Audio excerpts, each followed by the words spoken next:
Hello everyone, my name is Ashish Verma and today in this class we are going to study a new topic and very interesting topic, that is exponents. तो exponents में हम सारे laws आज पढ़ने वाले हैं, ठीक है, और उनके एग्जांपल्स भी देखेंगे कि कैसे कैसे हम उनके एग्जांपल्स से उनको अच्छे तरीके से समझ सकते हैं। तो बात करते हैं एक्सपोनेंट की। एक्सपोनेंट होता क्या है कि अगर मैंने कुछ इस तरीके से सपोज लिखा a raised to the power m, okay, तो यहाँ पे जो a है that is called your base, और यहाँ पे जो m हमने यूज किया दैट इज कॉल्ड एक्सपोनेंट।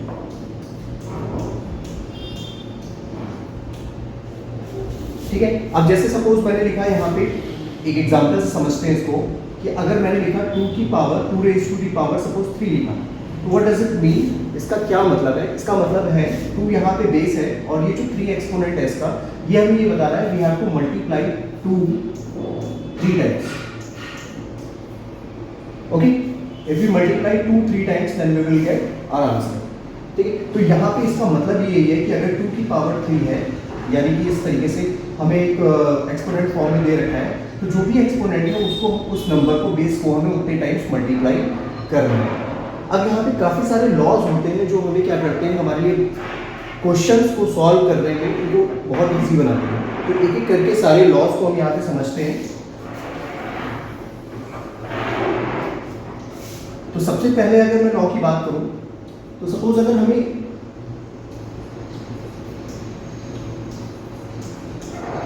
अगर हम सबसे पहले लॉ की बात करें, अगर हमें a raise to the power m दे रखा है और उसके साथ मल्टीप्लाई में है a raise to the power n, okay, तो इसको एग्जांपल से समझते हैं कि इसका रिजल्ट होगा क्या। सपोज अगर मेरे को दे रखा है, जैसा अभी हमने बात करी थी, 2 की पावर 3 और 2 raise to the power suppose 5 दे रखा है, okay, 2 raise to the power 3 और यहाँ पे 2 रेज टू दी पावर, जो पावर यहाँ पे दे रखी है, जो ये पावर सिस्टम कहलाता है, तो यहाँ पे जो पावर दे रखी है that is exponent we are saying, okay. तो 2 raise to the power 3 into 2 raise to the power 5, तो यहाँ पे सेम चीज मुझे क्या दिख रही है कि दोनों का बेस सेम है, दोनों का बेस क्या है, 2 है।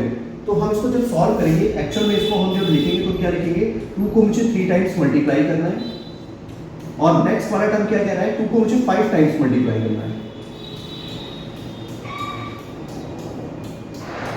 ठीक है, तो अगर मैं देखूं तो यहाँ पे मैंने क्या किया, मैंने पहले 2 को 3 टाइम्स मल्टीप्लाई किया, फिर 2 को 5 टाइम्स मल्टीप्लाई किया।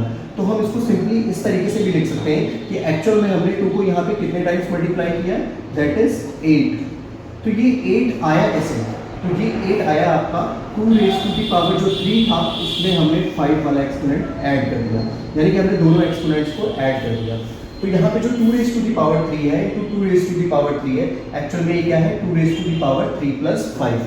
तो फाइनली हम इस रिजल्ट को आसानी से लिख सकते हैं कि अगर हमने जब भी यहाँ पे बेस सेम होगा और a raise to the power into a raise to the power n दे रखा होगा, तो that will be equal to a raise to the power m plus n, okay.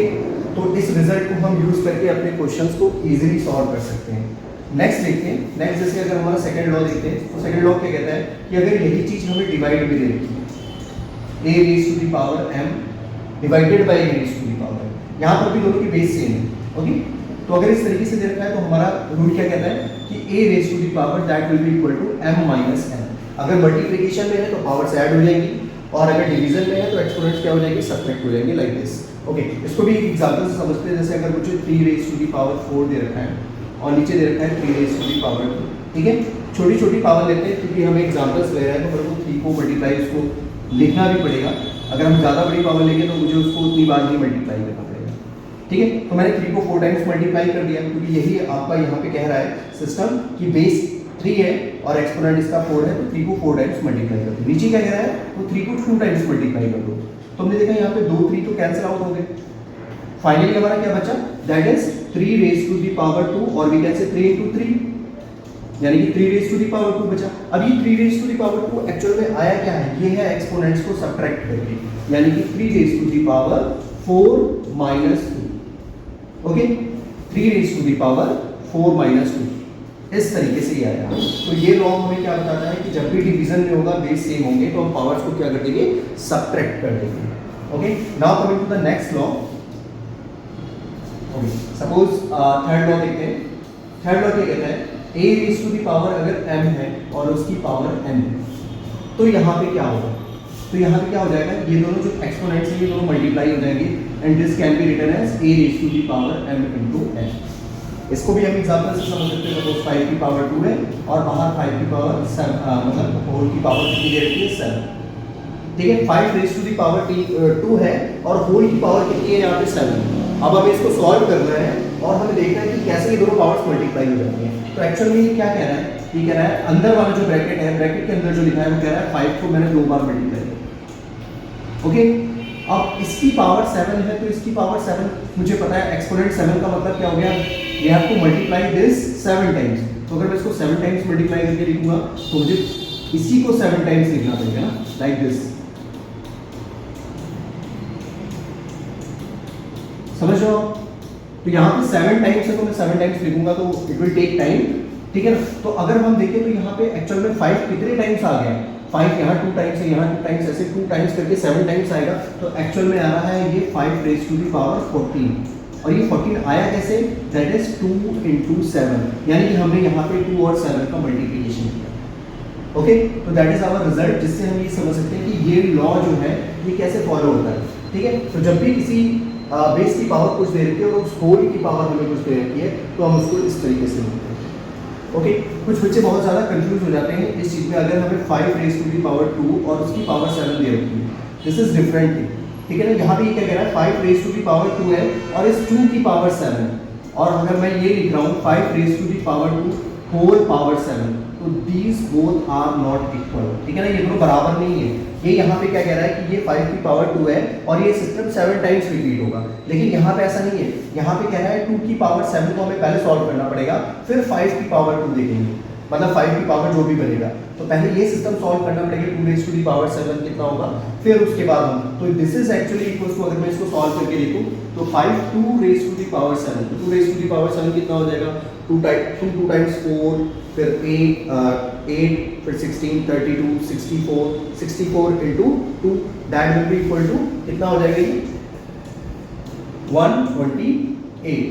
तो यहाँ पे 5 की पावर 128 है, जबकि यहाँ पे कितना आया था, 5 की पावर 128 है, ठीक है ना। हमने 2 रेज़ टू दी पावर 7 को सॉल्व किया, तो 2 रेज़ टू दी पावर 7 क्या कह रहा है, 2 को 7 टाइम्स मल्टीप्लाई करो, ठीक है, 2 को 7 टाइम्स मल्टीप्लाई करो, 1 2 3 4 5 6 7।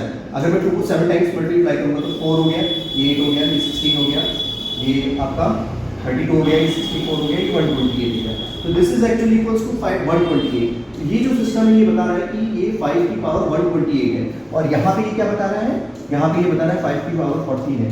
तो these both systems are not equal, ठीक है ना। तो अगर हमें इस टाइप से कुछ दे रखा है तो तभी वहाँ पे पावर्स मल्टीप्लाई होगी, अदरवाइज नहीं होगी, क्योंकि ये दोनों इक्वल नहीं है, okay. Now coming to the next one, अगर हम नेक्स्ट की बात करें, नेक्स्ट लॉ क्या है हमारा, ठीक है। तो अभी तक हमने जो फर्स्ट और सेकंड लॉ पढ़ा था उसमें क्या था, बेस सेम था, मल्टीप्लिकेशन में थे, डिवीजन में थे, but bases are same. Third वाले में हमने देखा था पावर ऑफ पावर, मतलब किसी की पावर ले रखी है और उसकी भी पावर है, that is power of power.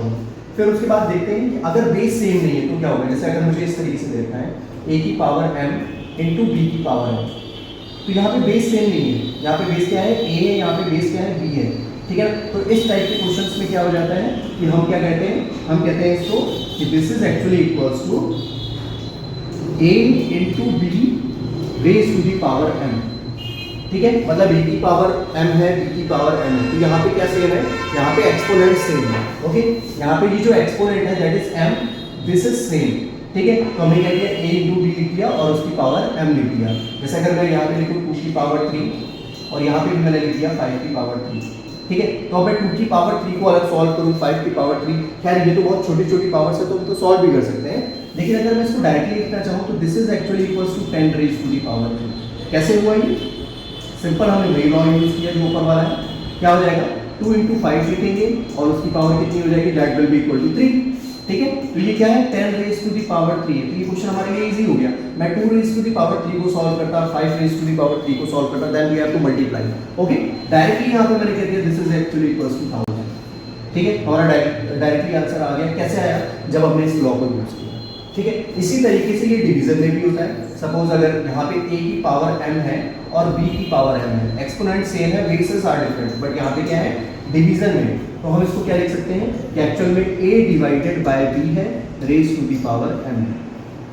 ठीक है, यानी कि a और b को हमने डिवाइड कर दिया और एक्सपोनेंट को कॉमन ले लिया। इसको आप ऐसे भी लिख सकते हो a/b raise to the power m। Okay, इसको एग्जांपल से अगर आप देखना चाहो तो एग्जांपल से हम इसको भी अच्छे तरीके से समझ सकते हैं। जैसे सपोज अगर मेरे को यहाँ पे दे रखा है 7 raise to the power 6, okay, divided by, मैं डिवाइड कर रहा हूँ यहाँ पे 5 रेज टू द पावर 6। तो हमने यहाँ पे क्या देखा, थोड़ा सा और इसको कर लेते हैं, अच्छे से ले लेते हैं। यहाँ पे मैंने सपोज 14 ले लिया, 14 raise to the power 6 divided by 5 raise to the,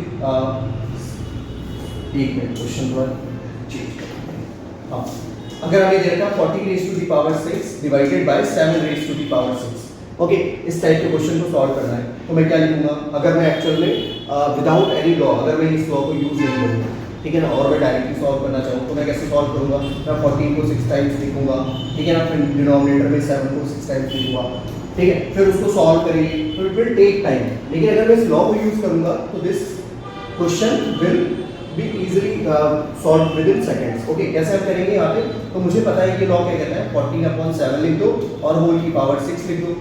this is going to be cancelled, 7 2 times, okay, तो ये क्या आ गया 2 रेज टू द पावर 6, और 2 रेज टू द पावर 6 कितना होगा, अभी हमने सॉल्व किया था, दैट इज 64, हमारा फाइनल आंसर है।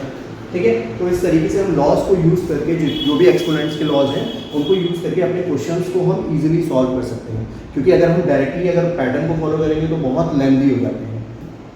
So that's all for today.